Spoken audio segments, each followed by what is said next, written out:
अथ नवमो अध्याय प्रारंभ। निशुंभ वध। बोलो देवी मैया की जय। सुवर्ण के तुल्य रक्त वर्ण सुंदर रुद्राक्ष की माला गले में पहने, पास अंकुश दंड और वरण को धारण किए, जिनके मस्तक पर अर्धचंद्रमा शोभायमान हो रहा है तथा समस्त आभूषणों से युक्त 3 नेत्र वाली ऐसी अर्धनारीश्वर देवी है, उसके आश्रित हूँ।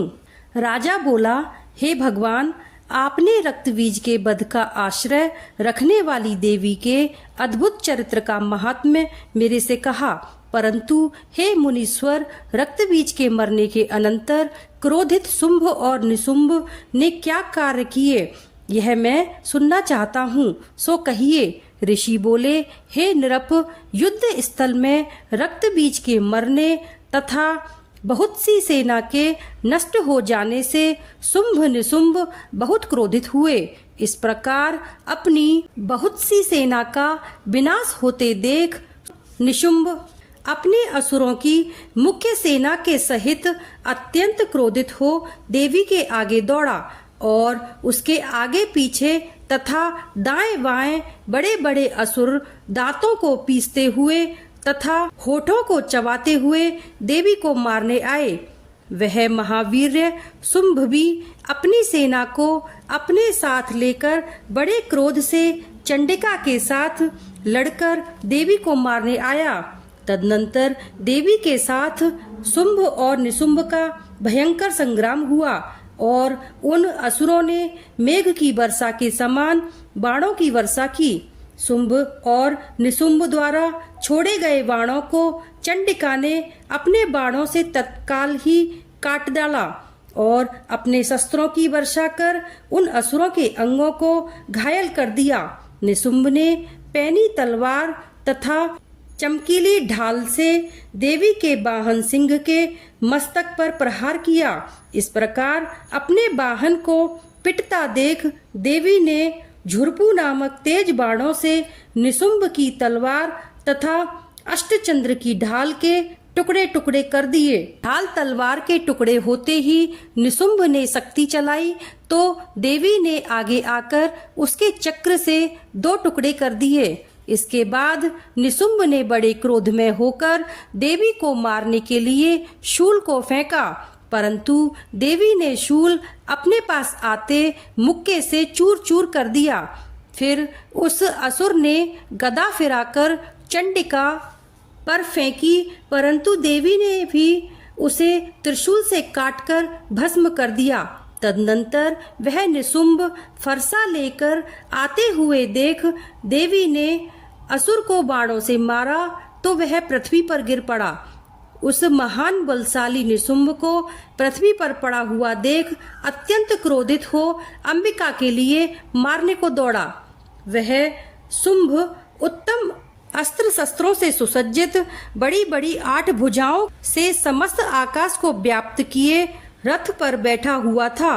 देवी ने उस शुंभ को आते हुए देख शंखनाद किया तथा अति दुस्सह धनुष की प्रत्यंचा का शब्द किया और असुर सेना के तेज को नष्ट करने वाला घंटे का शब्द किया, जिससे संपूर्ण दिशाएं पूर्ण हो गईं।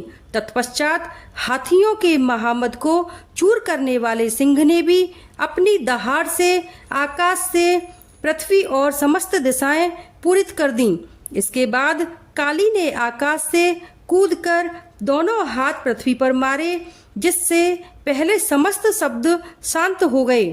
फिर शिवदूती ने असुरों का दुखमयी अट्टहास किया, जिसके सुनते ही संपूर्ण कंपायमान हो गए तथा शुंभ को बड़ा क्रोध आया।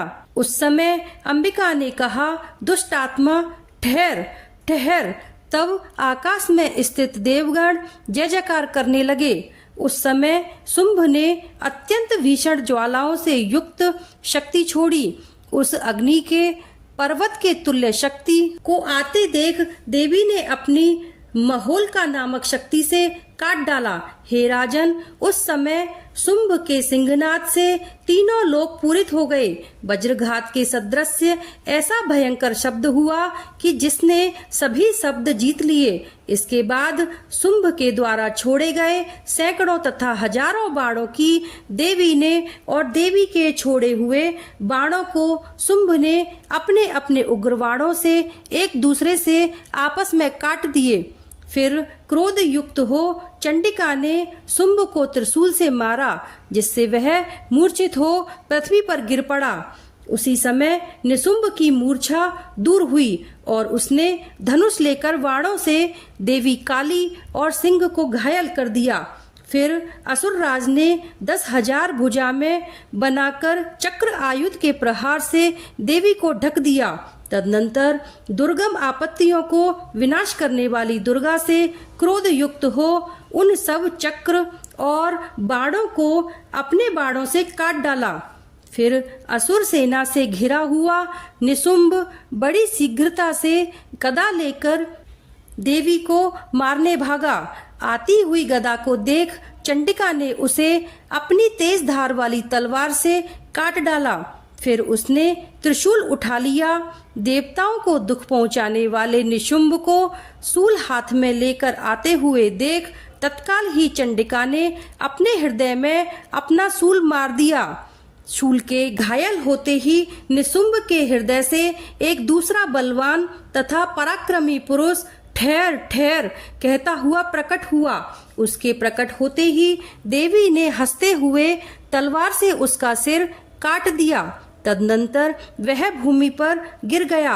तदनंतर सिंह भी अपने तेज दांतों से असुर की गर्दन को खाने लगा और दूसरी तरफ काली तथा दूती अन्य असुरों को खाने लगी।